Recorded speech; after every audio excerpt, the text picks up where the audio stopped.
pleasure now to move to our next speaker, Nimo Hassan, who is the director for the NGO Somalia Consortium. Nimo, I would say double welcome, if not triple welcome, because the voice of national actors, it's really vital, it's important, and on every aspect of our work. I would say in particular on climate change, because you have really the institutional history. We parachute arrive in the country and we think we know it all, but actually you are the people who are there.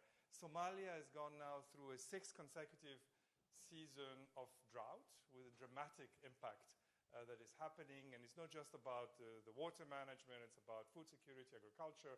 It has a spillover insecurity, it has spillover on every aspect of life in terms of how we all work. So Nimo, I want to ask you, you coordinate the Somali NGOs, this national amazing capacity that looks into the country. Can you tell us a little bit about the work you have done in Somalia, in particular with relation to climate change and climate adaptation? I mean, this is an issue that is dramatically impacting, among other things, the country. Nimo. Great, good afternoon. Thank you very much, Panos, and it's a privilege to be here as well, actually. Although I do agree that I'm representing a voice that is lacking in a lot of these global forums and spaces. So the work that Somali NGO Consortium does is actually combining both international and national NGOs in terms of advocacy, representation, and addressing bureaucratic impediments. So it's quite a wide range of activities that we're doing.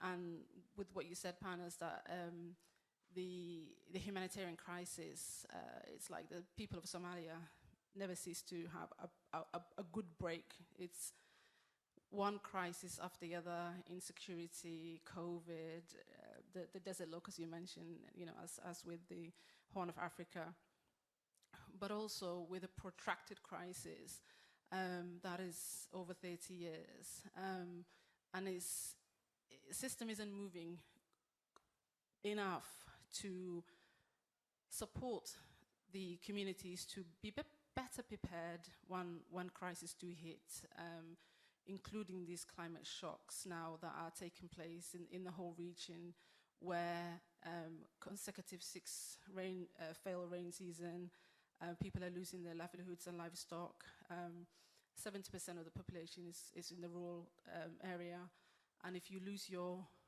livestock, then literally you have no way of supporting yourself. Now, a lot of the work that the NGOs are doing, particularly the local NGOs and national NGOs, is trying to respond to these crises in many different ways. So the climate adaptation is there,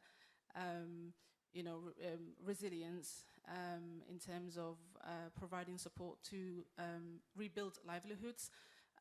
But as we said, breaks are really difficult to come. So even before communities recover, you have another shock that is hitting them.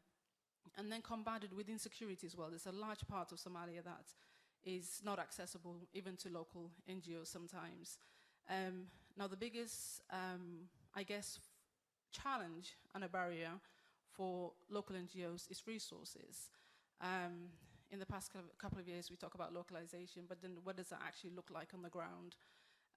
It's mentioned today in so many number of ways, and we talk about walking the talk, but walking that talk is very, very, very slow. To provide the right resources to the right people at the right time. And as you said, Panos, the national NGOs are the ones who are part and parcel of the community. They're the first responders. They're the ones who will stay long after NGOs and everybody else is left. Yet they are the least.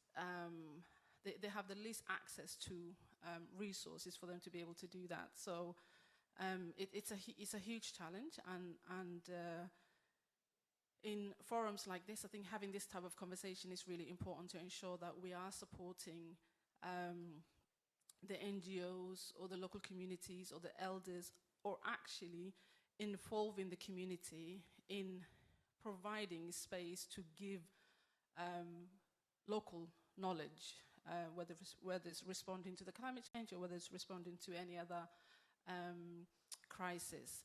I think it's really important that we're doing that. Now, there's a lot of different ways of engagement.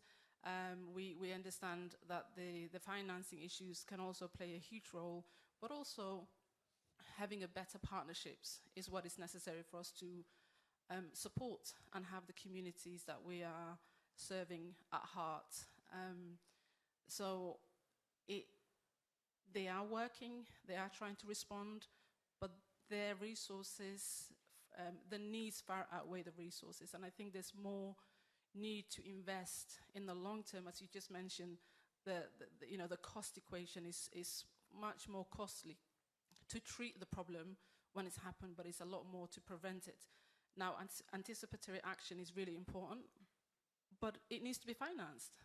You could cry all you want and say the problem is coming, but if there's no response coming, then it doesn't make sense. So I think having anticipatory action in place, but then having the mechanisms to be able to respond when the warnings are hit is also very, very important. I think I'll leave it here for now. Thanks, Nimo. In fact, actually, many of these crises are almost predictable. There is a cycle. We know when things happen, when they happen, as it happens. And I think this is where preparing and spending money before it is really very cost effective. I'm now going to move into our next speaker, Michael Cole.